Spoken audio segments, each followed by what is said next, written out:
Et bonjour, donc aujourd'hui nouvelle vidéo, on va vidanger le pont avant du Jeep Grand Cherokee V6 de 2006 avec donc l'huile 75 W140 LS spécial glissement limité. Je me fournis directement chez le fabricant qui est à Roche-la-Molière dans le 42. Je rajoute moi les deux fioles de Krone là, que je commande chez Jeep Store, c'est de l'additif, donc je mets ça en plus. Voilà. Donc il va nous falloir notre huile, bien évidemment, hein, avec l'additif qui est déjà mélangé à l'intérieur. On gagne du temps. Il va nous falloir tout simplement un cliquet avec une douille 6 pans en 14. Les deux boucherons sont identiques, donc ça va pas être chiant. Notre bassine pour récupérer l'huile, avec moi le bac que je rajoute en plus pour les éclaboussures. On va mettre ça en place dessous. On va prendre notre cliquet. On va aller chercher le bouchon qui est dessous, qui est à droite quand on est face au véhicule. Voilà, donc avec le cliquet, on va desserrer notre bouchon. Donc celui-là, celui qui est à droite, c'est le bouchon de vidange. Et le bouchon de remplissage va se retrouver devant et un peu plus haut, dans un endroit un peu moins accessible, on va le voir après. Donc là, on dessert, hein, tout simplement. On y va tranquille parce que quand il va s'ouvrir, ça va pisser d'un coup. Donc on fait bien attention que le bac soit bien mis correctement dessous pour éviter d'en foutre de partout. C'est un peu ma spécialité. On dévisse, après on enlèvera le cliquet, on va finir de dévisser à la main avec la douille. On va voir l'état de l'huile là. Dans le pont arrière, elle était bien pourrave.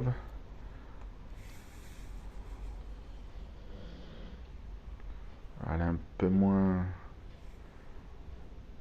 sale, mais quand même quoi. Par contre, on voit bien que sur le bouchon, il n'y a pas de copeaux, il n'y a pas de limaille, il n'y a rien. Ouais, elle est quand même bien marron. Hein. Il était quand même temps de vidanger. Donc là, on va laisser couler pendant 10 bonnes minutes, hein, tranquillement, histoire que ça se vide au maximum. Donc moi, j'ai roulé avec avant, histoire que ça soit chaud, et que l'huile soit un peu plus fluide. Ça, ça va permettre d'en évacuer le maximum. Bon, il en restera toujours un peu au fond, hein, mais on va enlever le plus gros.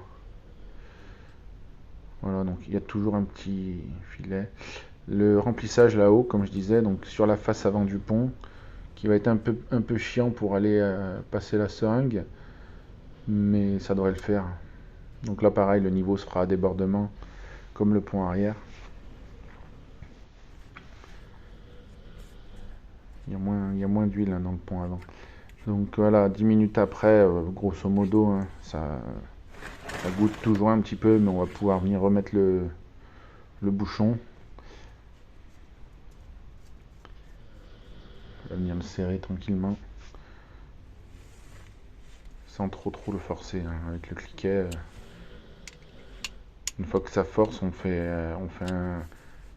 un ou deux quarts de tour et on voit à peu près, mais il faut pas que ça force de trop non plus.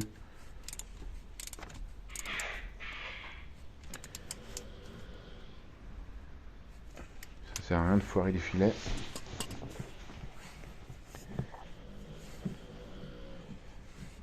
Petit coup de chiffon. Donc quand on aura ensuite on remplit notre seringue, donc là bon bah c'est déjà fait. Hein. On essaye tant bien que mal d'aller la passer derrière, donc on voit pas trop à la caméra parce que j'avais pas la place pour me mettre de l'autre côté, mais voilà, en gros on rentre notre seringue dedans, on remplit. Donc là il va me falloir une seringue et une seringue 3 quarts on va dire, donc un peu moins de 2 litres, il doit y avoir entre 1 litre et demi, 1 litre 75, donc il y en a moins que dans le pont arrière. Le pont arrière il y avait un bon litre de plus. Donc on remplit nos deux seringues. Si vous n'avez pas de seringue, ça va être plus compliqué, hein. Honnêtement, je sais pas. Voilà. Ma seringue en plus qui est au top de sa forme, hein, qui ne fuit pas du tout, qui est parfaitement étanche, c'est impeccable. Hein, du travail de pro. Génial. Heureusement que j'ai mon grand bac dessous parce que alors sinon le goudron, ça serait un carnage. Bref. Ensuite, eh ben, on remet notre bouchon là-haut une fois que ça a dégueulé, qu'on est bien à niveau. Ça déborde, donc le niveau est bon. On remet notre petit bouchon au cliquet. Pareil, pareil que la vidange, hein, on ne serre pas comme un malade, ça sert à rien du tout. Ça sert à rien de forcer, d'abîmer les filets.